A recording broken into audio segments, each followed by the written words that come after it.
Hello everyone, मेरा नाम अभिषेक है और आप सभी का हमारे चैनल पे स्वागत है। आज हम लोग आरपीएफ कांस्टेबल मैथ्स के जो भी पेपर एग्जाम हुआ अब तक, जैसे 4th, 5th and 6th marks, उसके बेसिस पे हमने मॉडल पेपर को तैयार किया है। ये आपके अपकमिंग शिफ्ट के लिए मोस्ट इम्पोर्टेंट है। ये वो क्वेश्चन है जो मोस्ट रिपीटेड, मतलब जिस टाइप के क्वेश्चन को बेसिकली पूछा जाएगा। चलिए बिना लेट किए स्टार्ट करते हैं। आप भी देख लीजिए क्वेश्चन कैसा है, ठीक है। स्टार्ट करने से पहले आप हमें टेलीग्राम में फॉलो कर सकते हैं। टेलीग्राम का लिंक डिस्क्रिप्शन में दिया गया है। ओके, चलिए क्वेश्चन की ओर बढ़ते हैं। देखिए पहला क्वेश्चन क्या बोल रहा है। In an examination one candidate got 23% marks and fail by 36 marks, ठीक है। And another candidate got 35% marks and got 48 marks more than the passing mark, then maximum marks are। क्या बोला जा रहा है, एक एग्जाम है जिसमें एक छात्र ने 23% अंक प्राप्त किए, वह 36 अंक से क्या हो गया, फेल हो गया।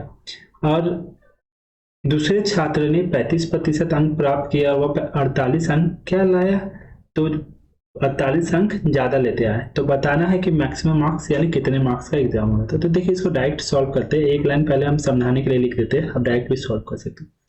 देखिए एक छात्र ने 23% अंक प्राप्त किया, ठीक है, 23% प्राप्त किया और कितने अंकों से फेल हो गया, 36 अंक से फेल हो गया, नंबर से फेल हो गया।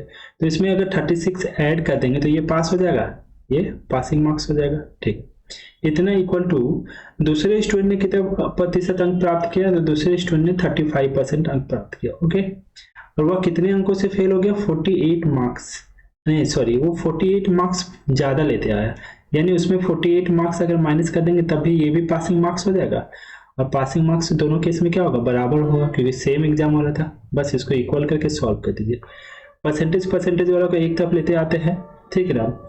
तो 35 में से 23 माइनस करेंगे तो कितना परसेंट हो जाएगा, 12% हो जाएगा आपका। और इसको इधर ले जाते हैं, 36 और 48 को एक तरफ ले चले जाते हैं, तो कितना हो जाएगा, 8 6 14, 4 3 7 1 8, 84। 12% का वैल्यू 84 है, तो 1% का वैल्यू कितना होगा, 7 हो जाएगा। तो आपका टोटल कितना अंक का एग्जाम हो रहा था, तो आपको उसके लिए 100 अंक निकालना पड़ेगा, यानी 100% निकालना पड़ेगा। तो 100% का वैल्यू कितना हो जाएगा यहाँ पे, 700। That is option number B, ठीक है। चलिए नेक्स्ट क्वेश्चन की ओर चलिए। बोला हाँ, number is first decrease by 20%। एक नंबर को पहले 20% से कम किया जाता है, देन घटे हुए नंबर को, जो कम किया गया उस नंबर को फिर 20% से इंक्रीज किया जाता है। तो जो परिणाम आता है, जो रिजल्टिंग नंबर है, वो less than original number by 20। जो ओरिजिनल नंबर से वो कितना कम हो जाता है, 20 कम हो जाता है। तो आपको ओरिजिनल नंबर बताना है। तो चलिए बताते हैं, सॉल्व कर सकते हैं। तो पहले हम देखिए, पहले नंबर 20% से डिक्रीज हो रहा है, फिर 20% से इंक्रीज हो रहा है। कोई भी नंबर अगर इंक्रीज या डिक्रीज सक्सेसिव लगातार कर रहे हैं तो सक्सेसिव लग जाता है। तो भाई जब भी 20% से डिक्रीज और इंक्रीज हो रहा है तो सक्सेसिव में क्या लिखेंगे, -20। सक्सेसिव का फॉर्मूला लगाते रहे, +20, अब -20 इंटू 20 डिवाइडेड बाय 100, ठीक ना। तो डायरेक्टली ये 20 तो कैंसिल ही हो जाएगा, तो यहाँ पे आ जाएगा आपका 4%, 4 -4%, जो कि डिक्रीज हो रहा है तो माइनस में साइन आ गया 4% से। यानी जो आपका ओरिजिनल नंबर था ना, वो कितना प्रतिशत से डिक्रीज हो गया, 4% से। ये दोनों प्रोसेस होने के बाद 4% से डिक्रीज हो गया। और वही ओरिजिनल नंबर बोल रहा है कि वह 20 नंबर से कम हो गया, तो क्या हम 4% को 20 के बराबर लिख सकते हैं। ये परसेंटेज के फॉर्म में है, ये नंबर के फॉर्म में। तो भाई 4% का वैल्यू 20% है, तो 1% का वैल्यू कितना हो जाएगा, 5। तो आपका ओरिजिनल नंबर अपने आप में 100% होगा, तो 100% का वैल्यू कितना हो जाएगा, 5 हो जाएगा। That is option number C, ठीक है। चलते नेक्स्ट क्वेश्चन की ओर। चलिए बोल रहा है, इन अ 6 लीटर सॉल्यूशन, एक 6 लीटर का सॉल्यूशन है शुगर और वाटर का, ठीक है, sugar and water. 4% is sugar and remaining is water. बोल रहा है जिसमें 4% क्या है, 4% आपका शुगर है एंड रिमेनिंग इज वाटर, अब बचा हुआ वाटर। बोल रहा 1 litre water is evaporated, 1 litre water को निकाल दिया जाता है। Then the remaining solution the percentage of sugar ही थी, तो शुगर का परसेंटेज पूछा है। जब वाटर को निकाल दिया गया है तो उसके बाद शुगर का परसेंटेज पूछा है। तो देखिए कैसे सॉल्व करेंगे। टोटल सॉल्यूशन 6 लीटर का है, ठीक है। इसमें वाटर कितना प्रतिशत है आपका, 4% है। अगर वाटर 4% है तो शुगर कितना परसेंटेज होगा, 96% होगा, ठीक ना। अब क्या बोल रहा है, बोल रहा है फाइनल सोल्यूशन में शुगर कितना प्रतिशत है। तो पहले हम शुगर का वैल्यू निकाल लेते हैं। टोटल तो 6 लीटर है, उसमें 4% शुगर है, तो 6 का 4% निकालेगा तो 24 यानी 0.24 हो जाएगा, ठीक है। ये आपका शुगर है, ठीक है। और ये 6 लीटर तो टोटल सॉल्यूशन है ना, इसमें वाटर और शुगर दोनों है। तो बोल रहा है सॉरी 4% इज शुगर, उल्टा लिख दिया यहाँ पे, शुगर 4% है और वाटर आपका इधर वाटर 96% है, ठीक है। और शुगर, हाँ ठीक है, हाँ देखिए शुगर 4% था तो शुगर का वैल्यू आ गया 0.24 क्वांटिटी में, ठीक ना। वाटर तो 96% है। अब हमने क्या बोला, टोटल सॉल्यूशन तो 6 लीटर का है ना भाई, तो 6 लीटर में शुगर और वाटर दोनों है। अगर आप शुगर को निकालो या वाटर को निकालो तो टोटल क्वांटिटी में तो कमी आएगा। तो क्या बोला जा रहा है, 0.24 लीटर तो आपको पता चल गया शुगर है। तो हमने 1 लीटर वाटर को एवोपरेट कर दिया, वाटर कितना है नहीं मालूम, लेकिन 1 लीटर वाटर को एवोपरेट कर दिया। 0.24 माइनस करने के बाद रिमेनिंग तो आपका वाटर है। तो 1 लीटर को वाटर को एवोपरेट कर देंगे तो ये जो 6 लीटर है टोटल क्वांटिटी कितना हो जाएगा, 5 लीटर का हो जाएगा। अपने टोटल क्वांटिटी तो 5 लीटर का हो जाएगा। तो अब आपसे पूछा जा रहा है कि सॉल्यूशन में शुगर कितना प्रतिशत है। तो शुगर तो 0.24 है, लेकिन कितना परसेंटेज है, तो हम क्या करेंगे 5 से डिवाइड कर देंगे। टोटल क्वांटिटी तो 5 है, इंटू 100 कर देंगे, बस सॉल्व कर देते हैं। ये पॉइंट हटाएंगे, यहाँ से 2 जीरो कट हो गया। 5 से 24 को डिवाइड करेंगे तो 4 में 5 के 20, 4 24, 4.8% हो जाएगा। दैट इज ऑप्शन नंबर आपका सी हो जाएगा, ठीक है। देखिए क्या बोल रहा था, listed price of fan is ₹150। Mark price, listed price क्या होता है ना, मार्क प्राइस होता है, ठीक है ना। वो 150 रुपया है। एक कस्टमर ने परचेज किया 108 रुपया में, यानी 150 रुपया का सामान कितना में उसको मिल गया, 108 रुपया में। आफ्टर 2 सक्सेसिव डिस्काउंट, 2 को लगातार डिस्काउंट दिया गया, जिसमें से एक डिस्काउंट का वैल्यू कितना है 20%। तो बताना है कि सेकेंड डिस्काउंट क्या होगा, ठीक है ना। जब भी सक्सेसिव डिस्काउंट रहे तो पहला डिस्काउंट या दूसरा डिस्काउंट जो भी रहे, वो ये नहीं मैटर करता कि पहला डिस्काउंट कौन है दूसरा डिस्काउंट कौन है, दोनों में से कोई भी आप पहले सॉल्व करें, रिजल्टेंट उतना ही आता। तो देखिए आपका 150 रुपया का सामान है, ठीक है ना। एक डिस्काउंट तो आपको पता है 20% का। तो चलिए हम लोग क्या करते हैं ना, कॉस्ट प्राइस में डिस्काउंट देते हैं। तो 150 में 20% का डिस्काउंट देंगे तो कितना लिख सकते हैं, 80/100 लिख सकते हैं। तो कट करने के बाद हो जाएगा 15 8 120, यानी एक डिस्काउंट देने के बाद वस्तु का सामान कितना रुपया हो गया, 120 रुपया। अब 120 सक्सेसिव डिस्काउंट था तो 120 रुपये में फिर से डिस्काउंट दिया गया होगा। अब 120 पे कितना डिस्काउंट दिया गया यही नहीं मालूम, यही तो निकालना है। लेकिन डिस्काउंट देने के बाद 120 रुपये का सामान कितना का हो गया, 108 रुपया का, यानी आपने कितना रुपया का छूट दिया, 120 में से 108 रुपया में बेचा, यानी 12 रुपया का छूट दिया। यानी परसेंटेज डिस्काउंट निकालेंगे तो परसेंटेज डिस्काउंट इक्वल टू होता है डिस्काउंट इन वैल्यू, यानी 12 रुपया डिस्काउंट दिया गया, डिवाइडेड बाय ओरिजिनल वैल्यू, यानी 120 रुपये में आपने डिस्काउंट दिया था, तो 120 इंटू 100 कर देना। तो इसको जब सॉल्व करेंगे तो आपका आ जाएगा 10%, यहाँ से भी कैंसिल हो जाएगा तो आपका 10% आ जाएगा। That is option number D. चलिए देखिए क्या बोल रहा, a man sell 18 coat for ₹16800। एक आदमी ने 18 कोट को 16,800 रुपया में बेच रहा, gaining thereby the cost price of 3 coat. और जिसको जो प्रॉफिट हो रहा है ना वो 3 कोट के कॉस्ट प्राइस के बराबर हो रहा है। तो कॉस्ट प्राइस ऑफ कोट का पूछा गया, तो कोट का करेमूल बताइए। तो हमेशा याद रखें यहाँ पे आर्टिकल है, वस्तु है ना कोट। तो जब भी वस्तु के फॉर्म में दिया रहेगा, आर्टिकल के फॉर्म में दिया रहेगा ना, तो इसको डायरेक्टली सॉल्व करते हैं। कैसे सॉल्व करते हैं, जैसे दिया है आर्टिकल के फॉर्म में उसी तरह लिखते थे। चूंकि यहाँ पे क्या हो रहा है ना, आप गेन कर रहा है, प्रॉफिट हो रहा है, तो आप प्रॉफिट का तो फॉर्मूला जानते होंगे, प्रॉफिट इक्वल टू क्या होता है, selling price minus cost price होता है, ठीक है। तो प्रॉफिट कितना हो रहा है, तो 3 कोट के कॉस्ट प्राइस के बराबर। तो प्रॉफिट की जगह हम लिख लेंगे 3, अब कोट के कॉस्ट प्राइस के बराबर तो 3CP लिख लेंगे, ठीक है। अब देखिए प्रॉफिट और लॉस कब होता है ना, जब आप जितना आर्टिकल खरीदे हैं उतना ही आर्टिकल बेचेंगे तभी प्रॉफिट और लॉस होगा। तो यहाँ पे कितना आर्टिकल बेच रहे हैं, 18, तो 18 आर्टिकल अगर बेच रहे हैं, 18 आर्टिकल का सेलिंग प्राइस लिख रहे हैं, तो यहाँ पे 18 आर्टिकल का कॉस्ट प्राइस भी लिखेंगे, ठीक है ना, तभी आपको प्रॉफिट और लॉस पता चलेगा, ठीक है। हमेशा आर्टिकल इक्वल होता है। तो बस इसको सॉल्व कर देंगे ना, तो आपका देखिए 18 सीपी है, यहाँ 3 सीपी, एक तरफ लेते आएंगे तो कितना हो जाएगा, 21 सीपी हो जाएगा, इक्वल टू 18 सीपी लिख सकते हैं, 18 एसपी लिख सकते हैं। अब आपका क्वेश्चन का पहला ही लाइन में दिया था कि 18 कोट का जो सेलिंग प्राइस है वो 16,800 है, और यहाँ से आपको पता चल रहा है 21 कोट का कॉस्ट प्राइस और 18 कोट का सेलिंग प्राइस दोनों बराबर है, तो इतना इक्वल टू हम लिख सकते हैं 16,800। डायरेक्टली आप लिख सकते हैं ना 21 कोट का कॉस्ट प्राइस इक्वल टू 16,800, तो एक कोट का कॉस्ट प्राइस यहाँ से निकल जाएगा। अगर 21 कोट का इतना है तो एक का निकालेंगे तो 16,800 में आप क्या करेंगे, 21 से डिवाइड कर देंगे, कितना बार में कट जाएगा, 8 बार में, यानी 800 रुपया एक कोट का कॉस्ट प्राइस आ गया आपका, ठीक है। क्लियर, समझ में आया। चलो देखिए क्या बोल रहा, man row 42 kilometre upstream in 7 hour, एक आदमी ना 42 किलोमीटर जाता है 7 आवर में अप स्ट्रीम। ये बोट एंड स्ट्रीम का क्वेश्चन है, तो बोट एंड स्ट्रीम का क्वेश्चन में अप स्ट्रीम और डाउन स्ट्रीम आपको समझ आना चाहिए।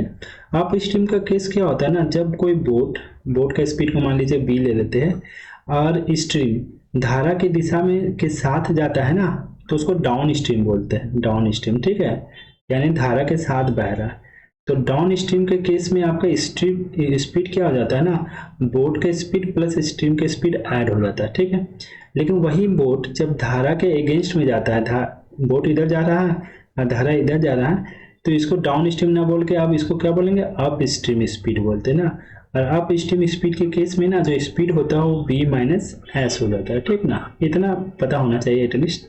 चलिए तो यहाँ पे क्या दिया हुआ है ना, दिया हुआ है कि एक आदमी 42 किलोमीटर अप स्ट्रीम जा रहा है 7 घंटा में। अप स्ट्रीम मतलब बोले तो b माइनस एस, ये अप स्ट्रीम स्पीड हो गया। स्पीड इक्वल टू कितना होता है, distance upon time. Up stream को u से भी डिनोट करते हैं, u लिखो या b माइनस एस लिखो, आप अगर समझ गए तो ठीक है। अब स्पीड इक्वल टू क्या होता है, डिस्टेंस अपॉन टाइम। डिस्टेंस कितना जा रहा है 42 किलोमीटर और टाइम कितना लग रहा है 7, तो आपका स्पीड आ गया 6 किलोमीटर पर आवर, ठीक है। अब वो रहा है 48 kilometre in 4 hour and a distance of 48 kilometre in 4 hour downstream. Downstream में कितना जा रहा है, तो डाउन स्ट्रीम के केस में जो आपका स्पीड हो जाएगा वो हो जाएगा b प्लस एस, ठीक है ना। और डाउन स्ट्रीम को हम d से भी डिनोट करते हैं। तो स्पीड इक्वल टू क्या होता है, डिस्टेंस अपॉन टाइम, कितना जा रहा है 48 किलोमीटर कितने घंटा में, 4 आवर में, तो यहाँ से भी स्पीड निकल गया 12 किलोमीटर पर आवर, ठीक है। तो आपसे क्या पूछा है, then the speed of boat in still water. जब भी आपसे बोट का स्पीड पूछा जाए तो आप क्या कीजिएगा ना, up stream plus down stream speed निकाल के 2 से डिवाइड कर दीजिए। तो अप स्ट्रीम स्पीड आपका 6 आ गया है, डाउन स्ट्रीम स्पीड आपका 12 आ गया है, डिवाइड बाई 2 कर देंगे, 12 6 18, 18 में से 2 डिवाइड करेंगे तो 9 किलोमीटर पर आवर, ठीक है ना। यहाँ एक ऑप्शन छूट गया, कोई नहीं, ठीक है, समझ में आया। चलिए नेक्स्ट क्वेश्चन की ओर। क्या बोल रहा, a train crosses a pole in 15 second. एक ट्रेन ना एक पोल को क्रॉस कर रहा है, कितने सेकंड में, 15 सेकंड में। And passes a platform of 100 metre in 30 second. और एक प्लेटफॉर्म को भी पास कर रहा है जो कि 100 मीटर का है 30 सेकंड में। तो इस लेंथ निकालना है, ठीक ना, ट्रेन का लेंथ। तो आपको एक चीज पता होना चाहिए, जब कोई ट्रेन किसी आदमी को पार करता है तो जो दूरी तय किया जाता है वो ट्रेन का खुद का लेंथ होता है, ठीक है, पहला केस। और दूसरा केस, जब कोई ट्रेन किसी प्लेटफॉर्म को या किसी ब्रिज को पार करता है तब जो दूरी तय करता है ना वो ट्रेन का लेंथ प्लस प्लेटफॉर्म का लेंथ दोनों ऐड हो जाता है। तो यहाँ 2 केस है, ठीक ना। पहला केस है ट्रेन क्रॉस कर रहा पोल को क्रॉस कर रहा, पोल को, आदमी को, इन सब चीज को क्रॉस करता है तो अपना ही लेंथ को क्रॉस करता है। यानी जो डिस्टेंस पहला केस में तय कर रहा वो डिस्टेंस क्या है, ट्रेन का खुद का लेंथ। और डिस्टेंस इक्वल टू क्या होता है, स्पीड इंटू टाइम। स्पीड आपको मालूम है, नहीं मालूम है, स्पीड को हम लोग ऐसे मान लेते हैं। टाइम कितना लग रहा है 15 सेकंड, तो इंटू 50 लिखते हैं, ठीक है। दूसरा केस में जो डिस्टेंस जो तय कर रहा है ना भाई, वो कितना कर रहा है डिस्टेंस, तो अपना लेंथ तो कर ही रहा है, साथ ही साथ 100 मीटर प्लेटफॉर्म को 100 मीटर, तो डिस्टेंस क्या हो जाएगा l plus 100। Distance equal to क्या होगा, स्पीड इंटू टाइम। स्पीड तो हमको नहीं मालूम, लेकिन टाइम कितना है 30 सेकंड, इंटू 30 लिख दे। चल चलिए हम देखें यहाँ पे दो इक्वेशन आ गए, ये पहला है, ये आपका दूसरा है, ठीक है ना। तो L equal to S into 15 है, ठीक है। तो पहला वाला में दूसरा वाला में पुट करते हैं पहला का, तो L की जगह 15S पुट कर देंगे, यहाँ पे 15S प्लस 100 इक्वल टू आपका कितना आ जाएगा 30S। तो इसको जब सॉल्व कर देंगे तो 30 में से 30S में से 15S माइनस करेंगे तो यहाँ पे हो जाएगा 15S इक्वल टू 100। तो S का वैल्यू कितना हो गया 100/15 मीटर पर सेकेंड, 100/15 मीटर पर सेकेंड। इसको और सॉल्व कर देंगे तो नीचे में आ जाएगा 3, ऊपर में आ जाएगा 20/3 मीटर पर सेकेंड। ओके चलो ये आपका स्पीड आ गया, लेकिन आपसे स्पीड नहीं निकालने बोला था, आपसे बोला गया था लेंथ निकालने के लिए। तो पहले वाले इक्वेशन में पुट कर देते हैं L equal to S into 15, S का वैल्यू 20/3 आ गया है इंटू 15, 3 से कट जाएगा 5 बार में, तो 20×5 कितना हो गया 100 metre. That is option number आपका बी हो गया, ठीक है क्लियर। चलिए क्या बोल रहा, a thief steal a car at 1:30 PM। एगो चोर एक कार का चोरी करता है जो 1:30 PM में, और वो ड्राइव करता है एट स्पीड ऑफ 40 km/h की स्पीड से भाग रहा है, ठीक ना। The thief is discover at 2 PM। और थीफ को पुलिस के द्वारा या किसी ओनर के द्वारा 2 PM में पकड़ा गया, मतलब देखा गया कि हाँ यहाँ पर है। And the owner set of another car eight 50 km/h। और ओनर जो था, मालिक था, वो 50 km/h की स्पीड से पीछा करना शुरू कर देता। He will overtake the thief at. तो बोल रहा थीफ को कब तक ओवरटेक कर लेगा। तो देखिए सिंपल सा बात है, 1:30 बजे चोर भागना शुरू करता है और 1:30 बजे से 2 बजे तक वो अकेले भाग रहा होता है, ठीक है ना। यानी आधा घंटा तक उसने चला, और आधा घंटा में कुछ ना कुछ दूरी तो तय किया होगा। उसका स्पीड है चोर का 20 km/h। तो भाई 20 km/h स्पीड है, दैट मीन्स 1 घंटा में वो 20 किलोमीटर की दूरी तय करता है। तो आधा घंटा में कितना, सॉरी 1 घंटा में 40 किलोमीटर की दूरी तय करता है, तो आधा घंटा में कितना दूरी तय करेगा 20 किलोमीटर। ये डिस्टेंस आगे बढ़ गया, चोर भाग गया इतना दूरी। अब क्या है ना, जैसे 2 बजा तो चोर तो आगे भाग ही रहा है, 2 बजे के बाद ओनर भी पीछा करना शुरू कर दिया, तो दोनों के बीच का गैप तो 20 किलोमीटर का हो गया। लेकिन जब 2 आदमी सेम डायरेक्शन में जाता है तो रिलेटिव स्पीड क्या होता है आपका, माइनस होता है। तो भाई मतलब चोर का तो स्पीड है 40 km/h और ओनर का स्पीड है 20 km/h, तो रिलेटिव स्पीड कितना होगा, माइनस कर देंगे 50 में से 40 तो 10 km/h। 10 km/h ये समय है, स्पीड है, ऊपर में डिस्टेंस है, डिस्टेंस अपन स्पीड क्या आ गया आपका, टाइम आ गया। टाइम कितना लगेगा 2 आवर लगेगा, ये आपका टाइम, ठीक है ना। तो 2 घंटा के बाद पकड़ा जाएगा, लेकिन बोला है कितने बजे पकड़ाएगा। तो भाई क्या बोलते हैं, ओनर कितने बजे से स्टार्ट किया था, 2 बजे से स्टार्ट किया था, 2 बजे से 2 घंटा यानी 4 PM में वो चोर को पकड़ लेगा, ठीक है। चलिए अब देखते हैं, अब pipe A can fill a tank in 20 minute. एक पाइप ना ए 20 मिनट में टंकी को भर देता है, while pipe B alone can fill it 10 minute, जबकि बी उसको 10 मिनट में भरता है। Pipe C can empty full tank 30 minute, और पाइप सी क्या है ना, फुल टैंक को 30 मिनट में खाली कर देते। अगर बोला तीनों पाइप ओपन साइमल्टेनियसली, तीनों पाइप को साथ में खोल दिया जाए, then how much time will it take to fill the tank. तो कितने समय में टैंक को फिल कर देगा। तो पाइप ए 20 मिनट में, ठीक है, भर देता है, बी आपका 10 मिनट में भर देता है, और सी क्या कर रहा है, टंकी को खाली कर देता है कितना देर में, 30 मिनट, ठीक है 30 मिनट में। तो ये तो टाइम दिया हुआ, ठीक है टाइम। हम क्या करते हैं ना, टोटल वर्क मान लेते हैं, क्या मानते हैं, इन तीनों का एलसीएम ले लेते हैं। इन तीनों का एलसीएम कितना हो जाएगा, 60 हो जाएगा, ठीक है ना 20। तो टोटल वर्क में से टाइम को डिवाइड कर देते तो एफिशिएंसी आ जाता है, यहाँ पे 3 आ जाएगा, यहाँ 6 आ जाएगा, यहाँ 2 आ जाएगा। ये एफिशिएंसी का तीनों का रेशियो हो गया। अब बोलो तीनों पाइप को साथ में खोल दिया जाए, तो तीनों पाइप को साथ में खोल दिया जाए तो तीनों का एफिशिएंसी क्या होगा, ऐड हो जाएगा, ऐड कर देंगे, चलो ठीक है ऐड करेंगे ये। लेकिन ये याद रखना कि सी नेगेटिव काम कर रहा है, तो इसको ऐड करेंगे तो तब भी ये माइनस होगा। तो 6 3 9, 9 में से 2 माइनस किए तो 7 हो गए, यानी 7 की एफिशिएंसी से काम हो रहा है। अब कितना काम करना है, टंकी को भरना है जो कि 60 कैपेसिटी है, यानी 60 वर्क करना, 60/7 56 4/7 8 पूर्णांक 4/7 मिनट में टंकी क्या हो जाएगा, भर जाएगा। ओके चलिए क्या बोल रहा है, 10 man can complete half work in 12 days when they work 8 hour. क्या बोल रहा है, तो ये एमडीए, ये कैसे सेट करेंगे ना, तो इसको एमडीएच वाला फॉर्मूला आप लोग को याद होगा, m1 d1 divided by w1 equal to लिखते हैं हम लोग m2 d2 h2 divided by w2। M यहाँ मैन होता है या पर्सन बोलते हैं, डी मतलब डे होता है, एच मतलब आवर होता है, डब्ल्यू मतलब वर्क होता है, ठीक ना। तो चलिए इस पे पुट करेंगे, इस पे के बेसिस पे। बोला 10 आदमी, तो मैन की जगह 10 मैन लिख देते हैं, ठीक है ना। कैन कंप्लीट हाफ वर्क, तो वर्क की जगह कितना हाफ लिख देते हैं। इन 12 days, डे की जगह 12 लिख देते हैं। When they work 8 hour per day, और 8 घंटा आवर के एच की जगह लिख देते हैं। In how many days, day के बारे में पूछा गया, 18 मैन, यहाँ पे मैन की जगह 18 लिख देते हैं, 18 man can complete full work. Can complete full work मतलब एक वर्क, ठीक है ना, एक वर्क अपने आप में फुल वर्क होता है। 18 man can complete full work when they work 6 hour per day. तो यहाँ पे डे तो निकालना है आपको, कितना घंटा काम कर रहा है, 6 घंटा, ठीक है। चलिए सॉल्व करते हैं।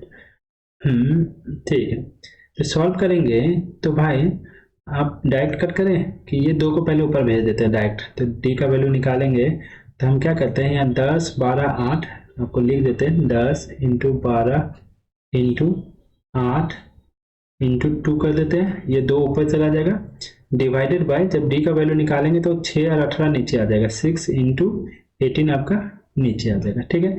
ये 6 से 12 आपका कट गया 2 बार में, ठीक है, और 2 से ये 18 कट गया आपका 9 बार में, ठीक है ना। तो ये कंप्लीट नहीं कटेगा, तो चलो सॉल्व करते हैं। 16 160/9 आ जाएगा आपका, 160/9 108, तो यहाँ से हो जाएगा 9 1 7 हो गया, 9 7 63, 17.60/9। चलिए ऑप्शन नंबर आपका हो गया डी। ओके ठीक है, समझ में आया। चलिए बोला A can complete a piece of work in 20 day. A किसी काम को कितना दिन में कर सकता है, 20 दिन में। B can complete the same work in 25 day, और बी उसी काम को कितना दिन में करता है, 25 दिन में। If they start work together but after 5 day A left the work and how many day total work will be finish. बोला ए किसी काम को 20 दिन में करता है, बी करता है 25 दिन में। अगर दोनों ने कार्य को स्टार्ट किया लेकिन ए ने 5 दिनों के बाद कार्य को छोड़ दिया, तो in how many day total work, तो कितने दिन में टोटल कार्य समाप्त होगा। तो ए काम को कर रहा है देखिए 20 दिन में, बी काम को कर रहा है आपका 25 दिन में, ठीक है। तो यहाँ से हम एलसीएम ले लेंगे, तो यहाँ पे 100 ले लिए, ये टोटल वर्क हो गया, ये टाइम हो गया, ये टाइम हो गया, वो टोटल वर्क हो गया। इधर 100 को 20 से डिवाइड कर देंगे 5 बार में, 25 से 100 को डिवाइड कर देंगे 4, ये आपका क्या हो गया, एफिशिएंसी हो गया, ठीक है। आपको क्या बोल रहा है, दोनों ने मिलकर कार को स्टार्ट किया, तो दोनों ने मिलकर कार को स्टार्ट किया, तो दोनों का एफिशिएंसी को ऐड कर देंगे, ए प्लस बी, और मिलकर काम किया लेकिन 5 दिनों के बाद ए ने काम को छोड़ दिया, तो 5 दिनों तक यानी दोनों ने मिलकर कार्य किया होगा, तो 5 दिनों तक दोनों का एफिशिएंसी 9 है, और 5 दिनों तक काम किया ना, तो 9 इंटू 5, क्योंकि एफिशिएंसी इंटू टाइम वर्क होता है, तो कितना काम कर दिया, 45 कार्य कर दिया। टोटल कार्य आपका 100 है, 100 में से 45 कर दिया, तो रिमेनिंग वर्क आपका कितना हो गया, 55 हो गया, ये आपका रिमेनिंग वर्क हो गया, ठीक है। अब 55 आपका रिमेनिंग वर्क है, तो बोल रहा है कि उसके बाद ए ने तो काम को छोड़ दिया, तो बचा हुआ काम कौन कर रहा है, बी कर रहा है। अब बी का एफिशिएंसी कितना है, 4 है, तो कितना समय लगेगा बी को 55 कार्य करने में, तो भाई कार्य करेगा तो 4 1 5 15 7 12 13.3/4 दिन, 13.3/4 दिन ये लगा बी को बचा हुआ काम करने में, और इसके पहले 5 दिन और काम हुआ है, यानी 13 5 18.3/4 दिन, यानी ऑप्शन नंबर आपका बी होगा। गलती से ए मत मार देना, टोटल काम के बारे में पूछा है, ठीक है। चलिए नेक्स्ट क्वेश्चन की ओर। देखो एज का क्वेश्चन है ये, अच्छा सा। A man's present age is 2/5 of his mother. एक आदमी, मैन को एम से डिनोट करते हैं और मदर को MOT, ठीक है। तो मैन का जो एज है ना, मदर का एज का 2/5 है, यानी मदर का एज 5 है, तो मैन का एज कितना है, तो रेशियो के फॉर्म में लिख दिए, ठीक ना, 2:5 है। आफ्टर 8 ईयर, आफ्टर 8 ईयर, तो यहाँ प्लस 8 साल लिख देते हैं साइड में समझने के लिए। After age year his age will be half of his mother age, उसका एज मदर के एज का हाफ हो जाएगा, यानी मदर का एज 2 है तो मैन का एज कितना हो जाएगा 1 हो जाएगा। ठीक है, find the present age of mother, तो मदर का प्रेजेंट एज पूछा है। देखिए मैंने इस टाइप का क्वेश्चन पहले भी कराया है। देखिए बेसिकली जब दो को रेशियो दिया रहता है ना, तो जब भी इन दोनों के बीच का जो डिफरेंस होता है ना वो बराबर होना चाहिए। जैसे 5 में से 2 माइनस करेंगे 3 होगा, और 2 में से 1 माइनस करेंगे तो 1 होगा, डिफरेंस तो बराबर नहीं है। तो डिफरेंस बराबर करने के लिए क्या करना पड़ता है, ये 2 और 5, ये 2 और ये 5 के बीच का डिफरेंस कितना है 3, यहाँ पे 3 है, और 1 और 2 इन दोनों के बीच का डिफरेंस कितना है 1। ये जो डिफरेंस आता है ना इसे क्रॉस मल्टीप्लाई करते हैं, ये 1 से ऊपर में मल्टीप्लाई कर देंगे और ये 3 से नीचे में मल्टीप्लाई कर देंगे, कर देते हैं मल्टीप्लाई।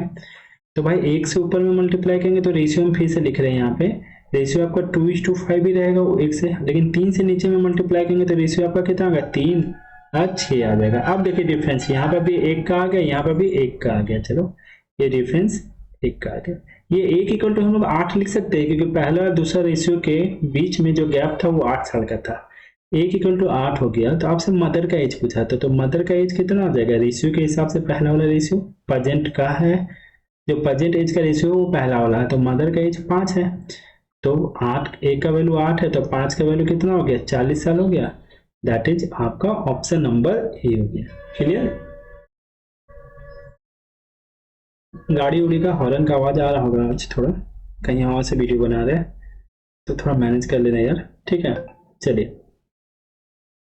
अब बोला इफ 3x और 27 आर कंटिन्यू प्रपोजन है then find the value of x पूछा। जब 3 को नंबर कंटिन्यू प्रपोजन में दिया हुआ है, मिड वाला नंबर पूछा जा रहा है निकालने के लिए, यानी डेट मीन्स ये बोल रहा है मीन प्रपोजन निकालने के लिए, मिड वाला नंबर निकालने बोला, that means mean proportion. Mean proportion equal to क्या होता है, यानी x इक्वल टू डायरेक्टली आप लिख सकते हैं √27 इंटू 3, यानी 27 या 81, यानी ये कितना हो जाएगा 9, इसका आंसर हो जाएगा आपका 9। ठीक है, तो आप एटलीस्ट एग्जाम में देने जा रहे हैं तो आपको मीन प्रपोजन निकालने आना चाहिए। जब भी मीन प्रपोजन बोले तो आप रूट अंडर 2 वैल्यू दिया रहेगा, आप a इंटू बी कर देना, ठीक है ना। आपसे थर्ड प्रपोजन निकालने पूछा जा सकता है, थर्ड प्रपोजन, तो थर्ड प्रपोजन जब भी निकालने बोला जाए तो 2 नंबर आपको दिया रहेगा a और b। अगर थर्ड प्रपोजन निकालने बोला जाए तो आपका आंसर हो जाएगा थर्ड प्रपोजन b² अपॉन a। ठीक है, आपको फोर्थ प्रपोजल निकालने बोला जाएगा तो आपको 3 नंबर देगा, जैसे मान लीजिए ए बी सी 3 नंबर देगा, तो फोर्थ प्रपोजल निकालने बोला जाएगा तो डायरेक्टली आपका आंसर हो जाएगा बी सी अपॉन ए। ठीक है, तो याद रखना mean, third and fourth proposal निकालने का ध्यान रखना, ठीक है भाई। चलिए क्या बोल रहा, find the average of first 20 multiple of 9। पहला 20 को 20 मल्टीपल ऑफ 9, 9 का 20 मल्टीपल का एवरेज निकालने बोला है। तो भाई 9 का 20 मल्टीपल का एवरेज निकालने बोला है तो बोला 9 हो सकता है, 18, 27, ऐसे करके टेबल पढ़ते जाएंगे। लेकिन भाई उतना कौन करने जाएगा, 9 से 20 मल्टीपल तक का बोला तो 1, 9 कॉमन निकाल लेते हैं तो 1 से लेके 20 तक आप लिख सकते हो 1 2 3 4 dot dot dot dot dot, ऐसे करके आप इसे 20, ठीक है ना। अच्छा में 9 से मल्टीप्लाई कर दीजिएगा तो कंटिन्यूस 20 मल्टीपल तक नंबर मिल जाएगा, तो उतना नहीं करना, हम 9 को कॉमन निकालिए। अब देखिए जब 9 कॉमन निकालिए, 9 को साइड लिखिए, 1 से लेकर 20 तक का नंबर का इसका एवरेज निकाल लेते हैं, और सब में 9 कॉमन है तो लास्ट में 9 से हम मल्टीप्लाई कर देंगे। तो 1 से लेकर 20 तक ये तो कंटिन्यूस नंबर है ना, और कंटिन्यूस नंबर का हमेशा जो एवरेज होता है ना वो मिड टर्म होता है, ठीक है ना। तो 1 से लेकर 20 तक कंटिन्यूस नंबर है तो इसका मिड टर्म क्या होगा, इसका मिड टर्म होगा आपका 10.5।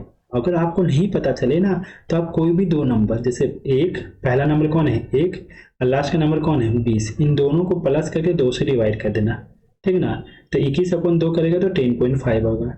या आप स्टार्टिंग से सेकेंड नंबर और लास्ट से सेकेंड नंबर दोनों को ऐड करके डिवाइड करना, कोई भी 2 कंजुगेटिव मतलब आगे और पीछे से नंबर लेकर डिवाइड कर देना, जब भी डॉट हो तो आपका एवरेज निकल जाएगा। तो एवरेज कितना हो गया 10.5, लेकिन सर इसमें आप क्या करेंगे लास्ट में 9 से मल्टीप्लाई कर देंगे तो कितना हो जाएगा 9 5 45 के 5 4 94.5।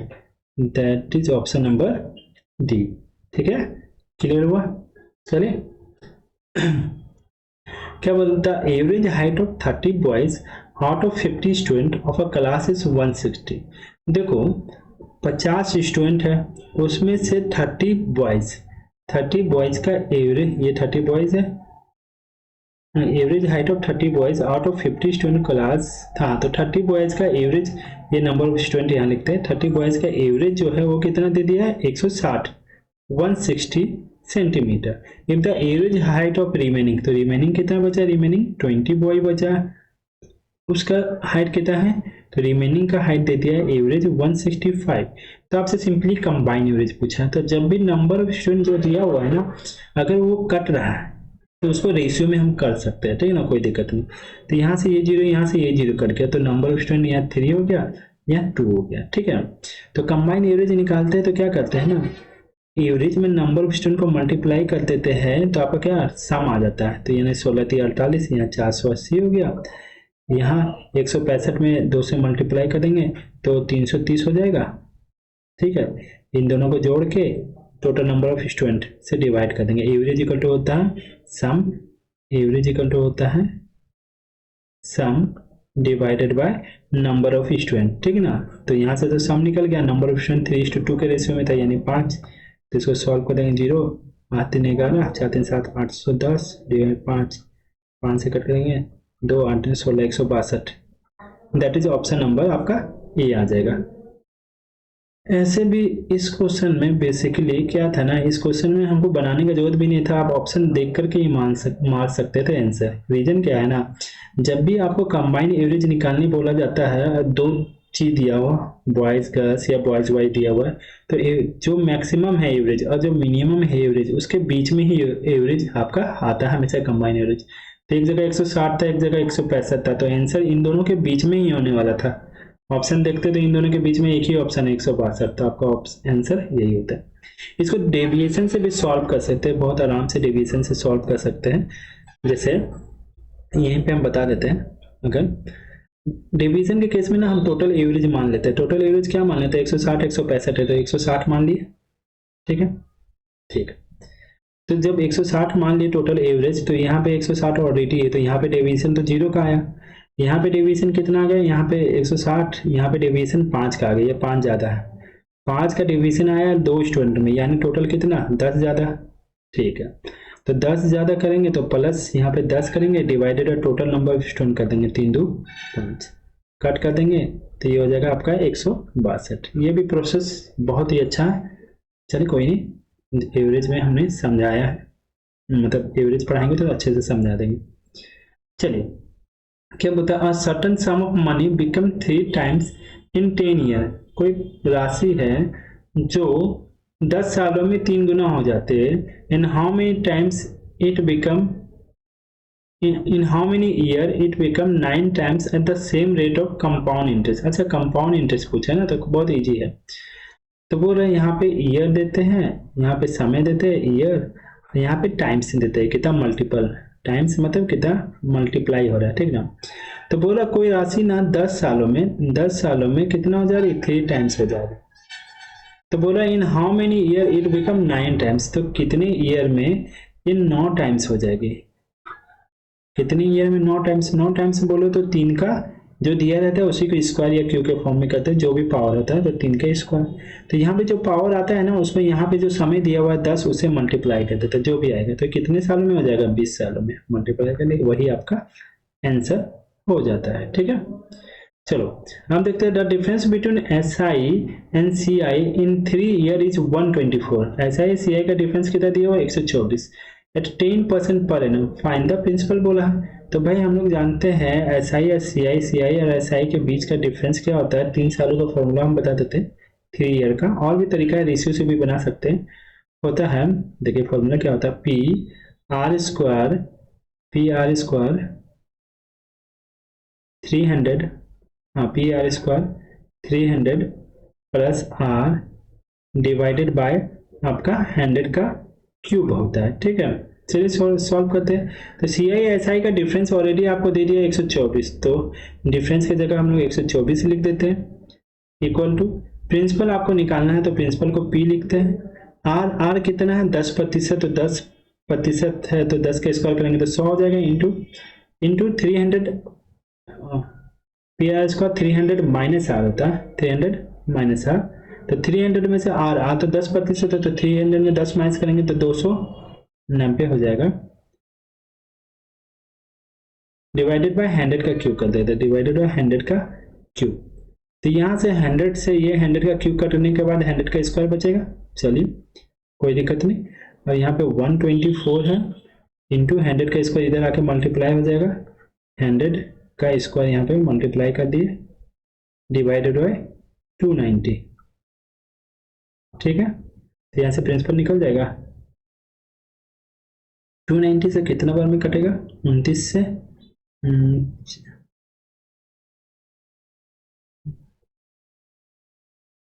290 से डायरेक्ट कट रहा है, 124 कटेगा, P R square 300 minus R बटा,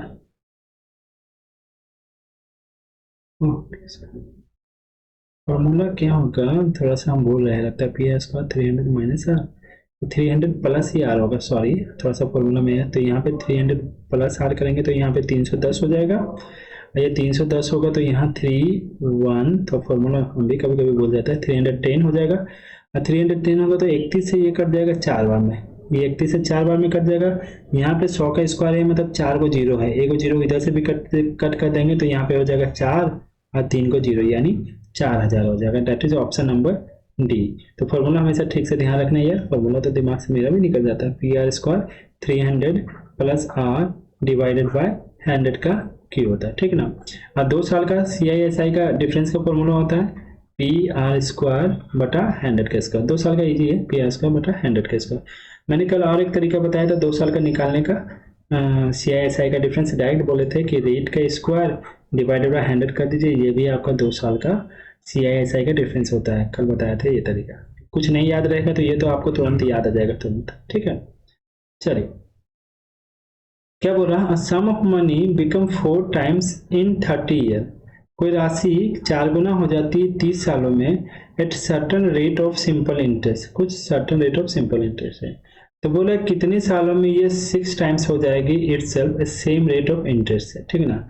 यहाँ सिंपल इंटरेस्ट दिया हुआ, ठीक है ना, तो समझिए, देखिए कोई राशि 4 टाइम्स हो जा रही है, यानी 4 गुना हो जा रही है। मान लीजिए पहले अगर वो 100 रुपया था वो राशि, तो अब कितना रुपया हो गया होगा, 400 रुपया हो गया। तो ये 100 रुपया से प्रिंसिपल है तो 400 रुपया 4 टाइम्स हो जा रही, तो ये अमाउंट हो जा रहा है, ठीक है ना। तो 100 रुपया प्रिंसिपल है, 400 रुपया अमाउंट है, तो यानी सिंपल इंटरेस्ट कितना है, तो अमाउंट में प्रिंसिपल माइनस कर देंगे तो सिंपल इंटरेस्ट आ जाता है, यानी 300 रुपया सिंपल इंटरेस्ट आपको मिल रहा है कितने सालों में, 30 सालों में, 30 साल का सिंपल इंटरेस्ट 300 रुपया। तो बोला कितने सालों में 6 टाइम्स हो जाएगी, 6 टाइम्स का मतलब क्या हो गया, यदि प्रिंसिपल 100 रुपया है तो अमाउंट कितना हो जाएगा, 600 रुपया हो जाएगा। अगर अमाउंट 600 रुपया हो जा रहा है तो सिंपल इंटरेस्ट कितना चाहिए आपको, 600 में 100 माइनस करेंगे तो 500, यानी 500 रुपया सिंपल इंटरेस्ट कितने समय में मिल रहा है वो निकाल देंगे, आपका आंसर आ जाएगा। तो आप देखिए 300 रुपया जो सिंपल इंटरेस्ट है वो कितने सालों में मिल रहा है, पहला कंडीशन के हिसाब से 30 साल में, 30 साल में 300 रुपये सिंपल इंटरेस्ट मिल रहा है, तो 1 रुपया सिंपल इंटरेस्ट मिलेगा 30 बटा 300, तो 500 रुपये सिंपल इंटरेस्ट कितने सालों में मिलेगा, इंटू 500 कर देंगे सिंपल, यहाँ से कट जाएगा, ये 2 जीरो कट गया, ये 2 जीरो कट गया, ये 2 10 बार में कट गया, यानी ये 50 ईयर में। ऐसे भी ये डायरेक्ट दिख रहा था सिंपल इंटरेस्ट का केस है ना, 30 ईयर में 300 तो 50 ईयर में 500 ऑब्वियसली हो जाएगा। लेकिन ये तरीका भी बता दिए जब आपको डायरेक्टली ना दिखे, बेसिकली आप यहाँ पे सिंपल इंटरेस्ट निकाल लेना, ये 300 हो गया, 300 दे दिया 30 सालों का, तो 500 कितने सालों को वो निकालना, तो एक एक नियम लगा देंगे, बचपन में पढ़े होंगे ये। 300 रुपया सिंपल इंटरेस्ट 30 सालों में मिल रहा है, तो 1 रुपया मिलेगा 30 बटा 300, तो 500 रुपया कितना सालों में मिलेगा, इंटू 500 कर देंगे, डायरेक्टली आपका आ जाएगा आंसर, ठीक है। क्या बोल रहा है, if a certain some of money become 9 times itself in 2 year, कोई राशि 9 गुना हो जाती है 2 सालों में, तो what time it will be 25 times of itself, तो 25 टाइम्स कितने साल में, सिंपल इंटरेस्ट है अभी जो बताया वैसे आप सॉल्व कर लीजिएगा आराम से, इसको हम छोड़ देते हैं, ठीक है। चलिए नेक्स्ट क्वेश्चन का, the difference of simple interest on a certain some of money for 4 year and 6 year is 1125, बोला 4 साल और 6 साल का जो सिंपल इंटरेस्ट का डिफरेंस है ना वो कितना है, 1125 है। ठीक है, कितना प्रतिशत की दर से, तो भाई 5% की दर से। तो find the sum of money. तो भाई आपका सिंपल इंटरेस्ट का डिफरेंस दिया हुआ, और हम जानते हैं कि जब प्रिंसिपल 100 होता है, प्रिंसिपल जब कुछ नहीं रहता तो हम 100 मान लेते हैं, ठीक है ना। हम लोग जब प्रिंसिपल 100 होता है तो सिंपल इंटरेस्ट क्या होता है, simple interest basically R into T होता है, ठीक है ना। तो R इंटू टी, तो जब 4 साल है, 4 साल है पहला केस का सिंपल इंटरेस्ट, तो 4 साल रेट ऑफ इंटरेस्ट 5 है, और दूसरा वाला के कितना है 6 साल रेट ऑफ इंटरेस्ट 5 है। तो यहाँ पे 20 हो गया, यहाँ पे कितना हो गया 30 हो गया, यानी एक बार का 4 साल के लिए सिंपल इंटरेस्ट 20 रुपया है, और आपका 6 साल का सिंपल इंटरेस्ट 30 रुपया है। यही दोनों का डिफरेंस दिया हुआ है एक्चुअली। डिफरेंस 10 इक्वल टू कितना लिख सकते हो 1125, ये डिफरेंस दिया। तो 1 का वैल्यू कितना आ जाएगा 1125 डिवाइडेड बाय आपका 10। आपसे प्रिंसिपल निकालने बोला, इंटू 100 कर देंगे, 0 0 कैंसिल हो जाएगा, तो आपका आंसर आ जाएगा 11250, 1125 एक 0 आ गया, that is option number A हो गया। ठीक है, क्लियर है। सिंपली सिंपल इंटरेस्ट निकाल के माइनस कर देना है, इधर लिखने का भी जरूरत नहीं है, आप इसको मुंह से ही कैलकुलेट कर सकते हैं। 5 चौके 20, 6 पचे 30, 20 और 30 का डिफरेंस 10 हो जाएगा, और 10 के बाद आप सॉल्व कर देंगे, देख करके यहाँ से पता चल जाएगा, कोई नहीं। देखिए इस क्वेश्चन को सॉल्व करते हैं, अच्छा सा क्वेश्चन है, सिंप्लीफिकेशन का क्वेश्चन आपका अच्छा दिया जाएगा। चलिए जैसे यहाँ पे दिया हुआ ना 2 ब्रैकेट है, उसके अंदर भी छोटा सा ब्रैकेट है, इतना मल्टीप्लिकेशन दिया हुआ है। तो यहाँ 54 इंटू 17, 54 इंटू 17 दिया हुआ है, तो हम ऐसे लिख सकते हैं इसको, यहाँ पे सॉल्व करें 2 ब्रैकेट में 54 इंटू 17, 54 इंटू 17, तो इसको लिख सकते हैं 54 इंटू 70 का होल स्क्वायर कर देते हैं, दो बार दिया हुआ और डिवाइडेड बाय, यहाँ पे 2 है ब्रैकेट है, फिर उसके अंदर 2 है, फिर ब्रैकेट है अंदर 289 डिवाइडेड 2, फिर ब्रैकेट 1, फिर दोनों ब्रैकेट 1, उसके बाद फिर आपका होल स्क्वायर है। तो सिंपली मेरी बात समझिए, यहाँ 289 है डिवाइडेड 2 है, रूट में है, तो 289 को तो हम कितना लिख सकते हैं 17, 17 का स्क्वायर 289 होता है, और नीचे में कितना है, ये रूट में था तो 289 तो निकल गया, नीचे में आपका √2 तो रह गया, ब्रैकेट हटा, तो यहाँ पे 2 एगो मल्टीपल में है, 2 मल्टीपल में, ध्यान देना इसके बाद वाला जो ब्रैकेट था उसमें स्क्वायर था, तो पहले इसको ही सॉल्व कर देते हैं। जब ये वैल्यू को सॉल्व करेंगे तो 2 का स्क्वायर आपका हो जाएगा 4 और 17, 17 का स्क्वायर तो फिर 289 हो जाएगा, तो हम यहाँ पे 17 को 17 का स्क्वायर ही रहने देते हैं, और नीचे √2 है, √2 को सॉल्व करेंगे तो यहाँ पे 2 हो जाएगा, तो 2 दूनी 4 हो गया, यानी इधर वाला का सारा का वैल्यू आ गया 2 इंटू 17 का स्क्वायर। ठीक है, और ये कितना था, इधर वाला सारा वैल्यू इससे डिवाइड में था, डायरेक्टली आप लिख सकते हैं 2 54 इंटू 17 इसका स्क्वायर डिवाइडेड बाय 2 इंटू 17 का स्क्वायर, ये 2 से तो ये बाहर वाला 2 कट गया, और ये 17 का स्क्वायर है, यहाँ पे भी 17 का स्क्वायर है, तो 17 का स्क्वायर से 17 पूरा कैंसिल हो गया, तो आपका बचा क्या सिर्फ 54 का स्क्वायर। अब 54 का स्क्वायर कितना होता है, 54 का स्क्वायर 29 16, 29 16, तो 54 का स्क्वायर हो गया 29 16। चलिए आपको स्क्वायर निकालना तो आता ही होगा, फास्ट निकाल सकते हैं। देखिए हमने 54 का स्क्वायर कैसे निकाला ये पहले हम बता देते हैं। जब भी किसी नंबर का स्क्वायर निकालना रहता है, जैसे 25 से लेके 75 तक का, ये बता देते हैं थोड़ा सा, तो डायरेक्टली कैसे निकलता है, 25 से लेके 75 तक किसी भी इसका नंबर का स्क्वायर निकालना रहता है तो 25 के रिस्पेक्ट में निकालते हैं। अब कैसे, जैसे यहाँ पे 54 का स्क्वायर निकालना था, 54 का स्क्वायर निकालना था, तो ये 54 50 से कितना ज़्यादा है हमको पता है 4 ज़्यादा है, तो 25 में हमने क्या किया 4 को ऐड कर दिया 29 हो गया, और जितना ऐड किया 4 ज़्यादा था उसी का स्क्वायर कर देंगे, 4 का स्क्वायर 16। जैसे मान लीजिए आपसे 57 का स्क्वायर निकालने बोलता है, ठीक है, तो 57 है, 25 से कितना ज़्यादा है 7 ज़्यादा, तो नहीं 50 से कितना ज़्यादा 7 ज़्यादा, तो 25 में हम 7 को ऐड कर देंगे, तो यहाँ पे 32 हो जाएगा, जो ऐड करते हैं उसी का स्क्वायर कर देते, 7 का स्क्वायर 49 हो जाएगा। ठीक है ना, किसी भी नंबर का आपको निकालना है, जैसे मान लीजिए आपको निकालना रहता है 44 का स्क्वायर, जैसे 44 का नहीं 50 से कम है, तो ये 50 से कितना कम है 6 कम है, तो 25 में हम कितना कम कर देंगे 6 कम कर देंगे, तो कितना हो जाएगा 19 और 6 का स्क्वायर 36। ठीक है, ठीक है यहाँ तक। अब अगला क्वेश्चन में चलते हैं, जैसे द फ्रैक्शन, ये इक्विवेलेंट फ्रैक्शन पूछा गया है, इक्विवेलेंट फ्रैक्शन, इसका ये रिकरिंग वाला है, ये हम लगातार 2-3 क्लास से हमने करवाया है पीछे वाले वीडियो में। तो 47 47 47 जब दिया रहना तो 0.47 का हम क्या कर देंगे बाहर लिख देंगे, और जब भी बाहर दिया रहता है ना तो जितने नंबर के ऊपर बाहर दिया रहता है वही नंबर उतना पे 9 आ जाता है, यानी 47/99 आपका आंसर हो जाएगा। सिंपल क्वेश्चन है। रिकरिंग का और भी क्वेश्चन मैंने कराया था पिछले वीडियो में एनालिसिस में, ठीक है, देख लीजिएगा। बोला 6 बेल, एक second, 6 bell are tolling together at an interval of 2, 4, 6, 8, 10 and 12 seconds. So find how many times they will toll together in 2 hours. अच्छा, 2 घंटे में कितने बार टोल मतलब बचेंगे 2 घंटे में। अच्छा देखते, 6 बेल को मतलब रिंग हो रहा है बेसिकली कितने इंटरवल में, 2, 4, 6, 8, 10 और 12 सेकंड में। तो इन सब का बेसिकली क्या है ना, एलसीएम निकाल लेंगे। तो एलसीएम कितना हो जाएगा भाई, तो एलसीएम 60 हो जाएगा, उससे कम तो नहीं होगा।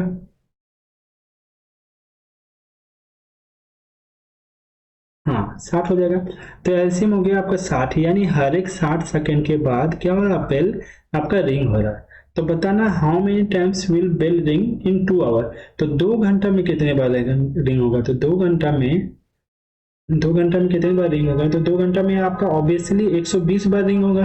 कैसे, हर एक 60 सेकंड में एक साथ रिंग हो रहा है। 60 सेकंड बोले तो 1 मिनट में एक साथ फिर से क्या हो रहा है, बज रहा है। तो 2 घंटा में कितना मिनट होता है, 2 घंटा में 120 मिनट होता है। तो 120 मिनट में भी कितना बार रिंग होगा, 120 बार, क्योंकि हर एक 1 मिनट में रिंग हो रहा है ना। तो आपका ऑप्शन नंबर ये हो गया। चलिए थैंक यू, आज यहीं तक रहने देते हैं। ये लगभग में मैंने 24 क्वेश्चन करवाया है।